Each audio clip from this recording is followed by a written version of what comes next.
watching a Dean Kelly exclusive.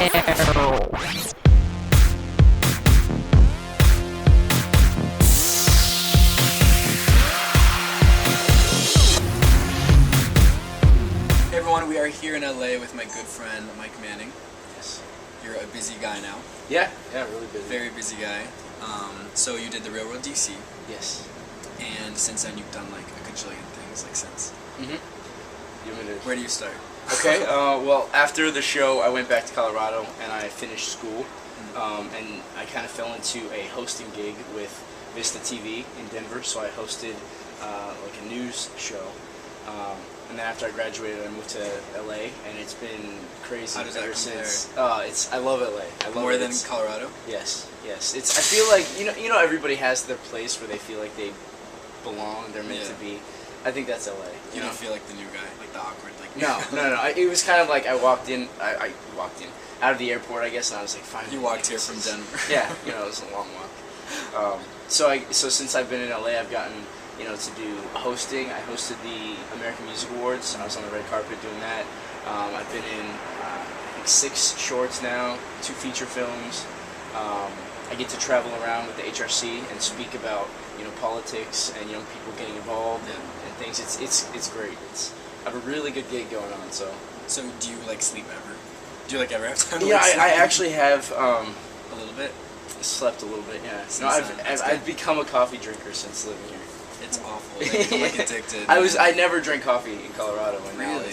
now I'm like addicted to it. That's so weird. I couldn't imagine not drinking coffee. Yeah, I can't get out of bed now.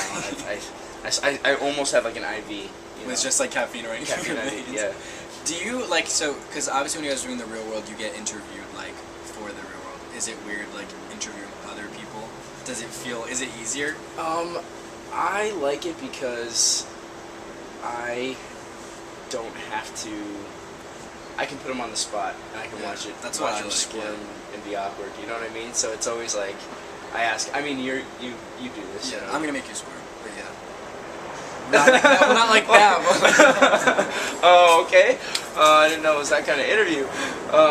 That's the after. So yeah, so it's fun. It's fun being on both sides because then you can play with it and ask them questions, and plus it's a good way to meet people and figure out. Like a lot of times, people would think it's awkward if you walk up to them and just start asking a million questions. But if you're in an interview, they're kind of set up to talk to you about things. It gives you like a little bit more leeway to be like nosy, kind of, but you're not Yeah, really yeah, nosy. exactly. It's your job. Yeah, exactly. So I kind of like that. But I think you're gonna be good at it because you're obviously very friendly and you're very social. Thank you. Because right now you're acting too. Yes. Yeah. You acting's filmed what I mean. eCupid. Mhm.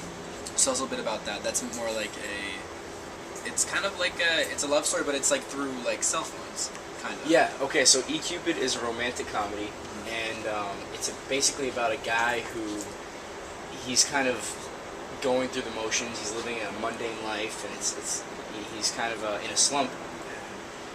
So he decides to download this iPhone app that ultimately takes control of his love life. So the app contacts the app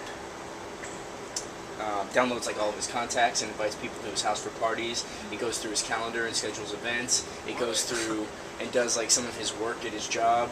It contacts people that he hasn't talked to, and it basically, if you think about it, your cell phone could Do that. control your life.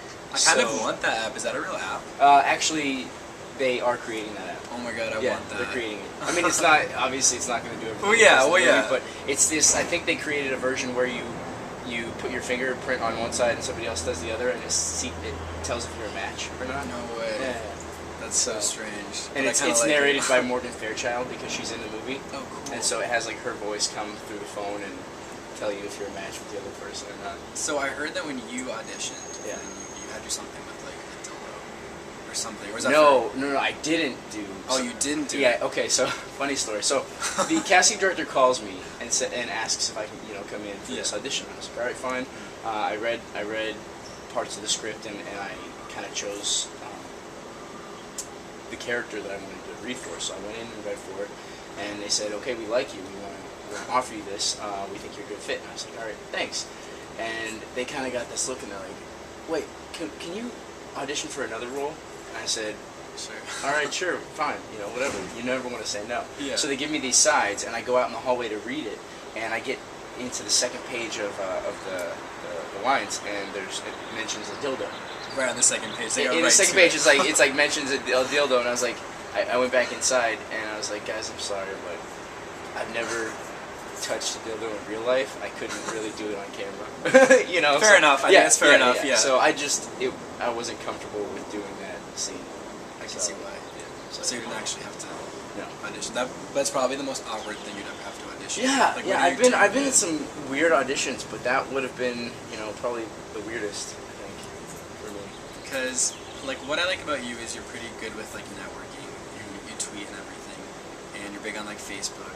And what I like is we had a lot of your, like, fans and your followers, like, send us questions. Yeah. And a lot of them had the same questions where it was like, you were obviously one of the more outspoken ones on your season of the Railroad. Mm-hmm. And you, well, obviously because you were, like, a very religious, bisexual, like, person, which is, like, a big deal to some people. Yeah. So how does it feel to know that you're, an inspiration to people that are going through the same thing that you went through? I feel lucky because all I did was something that I ultimately had to do for myself anyway, but it just happened to be on national TV, So I feel like I didn't do anything special. I think if you were going to say that I accomplished something, it was actually having the courage to go on TV and do it. The balls. I said the balls in one of my speeches, and this girl got mad at me. No, you can say balls. You can say balls. Balls. Okay, balls. Well, I had the balls to, just go out there and, like, be myself and not be afraid. And so, for that, I've gotten a lot of people saying thank you, because it's kind of shed some light on, breaking, other points of view and breaking stereotypes between gays, bisexual guys that, they're not feminine, they're not... Because you were the first, or not all. That was even a bisexual guy in the show. There had been girls, I think. But here comes, like, you, and you're, like, completely out of the box in so many ways. Like, you're obviously not, like, feminine, like you said, obviously. You're really athletic, you're bisexual, and you're also, like, really religious. So, you kind of broke, like 10 molds, like, right there, like, going on the show. Was it awkward, like, talking about... Because when you're on the show, it's in front of everybody. So, like, your family's watching, all that. Was that awkward? Well, okay, so the first conversation that I had with the roommates, we were all sitting down, and it was at eCupid. And I was like, this is it. I'm just going to say it, Because up until that point, I mentioned it to my parents. Yeah. I was like, Mom and Dad, I'm going on Real World, and... I also like guys. And see you in a couple months. See you in a couple months. Good luck, But, like, to the roommates, it was the first time that I actually had talked to strangers about, about my sexuality and something that was really personal to me. So, under the table, I was like, I was, white knuckles, and I was really nervous and stuff like that. But, on the surface, I was like, I'm ready. I'm gonna do this. Hey guys, and I just did it. Crushed that girl's, like, dreams. Ashley, Ashley. She wanted you so bad, I remember. And she's like, I think she just wanted dick. I think so. No, they picked the room. I think that's she's what it like, was. she's so confident. She goes, I can totally say it's hooking up.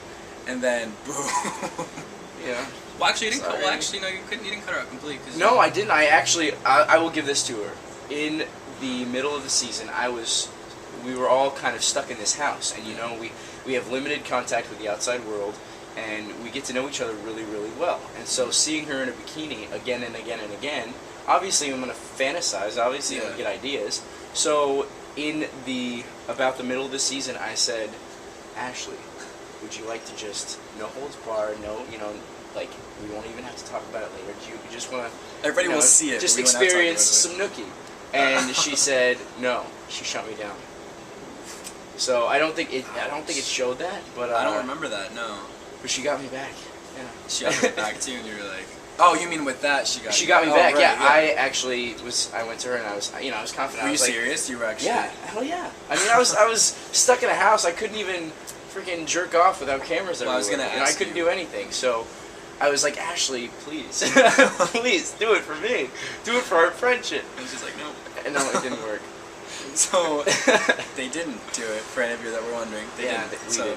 There was actually a rumor that we were hooking up, leaving the house and hooking up and stuff. Did you hook up with any girls when you were there? I think because they only On the show? because I know they don't show everything. I know they kind of storyline it kind of because they really only showed you I think with one guy. Yeah. That was like your main like nookie. Yeah. Like on the show. My main nookie. Your main nookie. My So- MN. Yeah, your MN. Yeah. So, is it weird bringing people home? Yes. That's awkward. Because, I mean, think about how awkward it is when you have to bring people home in everyday life. Yeah. And, you know, using pickup lines, and finally you rope them in, and then you're like, oh, by the way, you're going to have to be on camera and sign a release form. And they're like, sure.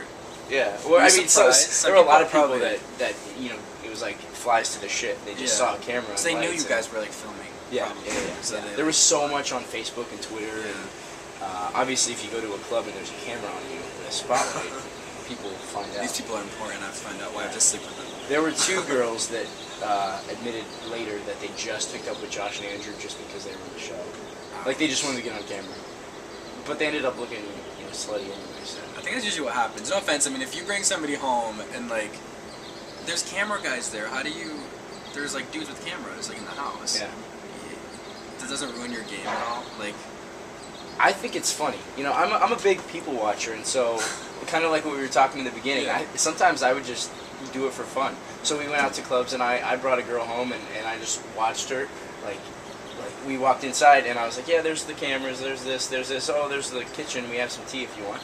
And like I just watched her, just like her eyes get big and look all around, and you know, and it was funny because it was watching. It was like, I don't know, she just went to space for the first time, and she was just, you know, just walking around like this, and I just did it for fun, you know. okay, well, that's really funny. Actually. Yeah. Do you watch the season now, or no? No. You don't. I mean, I catch episodes here and there. I like the challenges. Yeah. I watch the challenges now. Are you gonna do? I think you should do challenges. You're pretty I fit. think I should you would kick some ass. I think in the beginning I didn't want to because I figured it would take away from acting and things like that. But nowadays reality TV is almost synonymous with, you know, it's like scripted, unscripted. There's no longer this like, you know, dichotomy like you have to you know, be a reality TV actor. You have to be a you know, Do everything. like a scripted film and TV actor. You know what I mean? So there's not that barrier anymore. So I figure, Why not? why not? Why not go on the challenge, win some money, and then come back here and shoot another movie? So you're heading to Vegas like in a little while, actually. Yes, I couple managed to hours. rope you in right before you win. Yes. So tell me a little bit about what you're going to be doing there. Okay, so now, after all the work that I did with the HRC, the Human Rights Campaign, on the show, I go around and I partner with them. I go around and I travel with HRC staff, and we visit universities and talk to students about the LGBT civil rights movement, why it's so important for young people to be involved in general, and then also involved in politics, and then also involved in you know, gay rights, because it's one of the biggest issues of our time. Especially now, Yeah, yeah. And so it's we go around and we talk to. It's called Coming Out for Equality. So we go around and we talk to them and stuff like that, and we sign them up for memberships, and we give them information, and yeah. Caesar, I think you've had much more of a positive impact on people than I think you realized. So I think that's a really good thing. Well, thank you very much. You're very welcome. But before I let you go, I told you we got some weird tweets. Let's do it. Bring them on. So I just have one for you. Bring them on. Just one. The most popular one is just one. Okay? But you have to answer it. Do I? You have to. I can't pass. No, there's no pass. Okay. The one question I got over and over is how big are you? And I'm like 5'10", I think, like 5. Wait a second. Height? I'm guessing that's what they're talking about, right? What else would they mean by, right? Are you serious? Never mind. I'm gonna go with that they were asking about your so height. how tall? So I get that a lot. I get that a lot. So people. How tall are you, or how? Both. Both. But I get a lot that when I meet people in person, they're like, "Oh, you're shorter than I thought." I'm 5'9". Okay. So You're more. I thought you were bigger, like not fat, but I thought you were like. well, on the show, I mean, all we had to do was stay in the house, our jobs, and then work out. And so I gained 15 pounds, and I was in the real world. No, you look good, but I just thought you were gonna be. Yeah. Well, yeah, that's what everybody. A, the camera adds some weight to you, and B, you know, you can't tell with angles and things how tall people are. And so I say to them that, you know, Tom Cruise is like Snooki size. 5 feet. You know, yeah, he's like Tom Cruise is small, and Ben Stiller's small, and you know, a lot of these good Snooki's actors small. are 5'10", 5'9", 5'8", or you know, Well, how Tom tall are Cruise. you? You're like 5'9". You're not 5'9", are you really? Yeah. I think then maybe I'm not 5'10". I always thought it was 5'10". So what do you think you are? You're shorter? I'm like 5'9.5". Well, guys always bump it up a little bit. Yeah. I don't need to. I don't need to bump up my size. I think you're good. I think you're good just the way you are. Thank you. So thanks so much for catching up with us Yeah, today. man. Good luck with everything in Vegas, and we're gonna keep in touch with you and Absolutely. see what you're doing. And That was good. I was expecting a lot more weird questions. no, you got some weird ones, but I wasn't gonna ask. Yeah. I'll ask you after, but I won't ask you. Okay. All right. Well, thank you. All right, thanks so much. Yeah.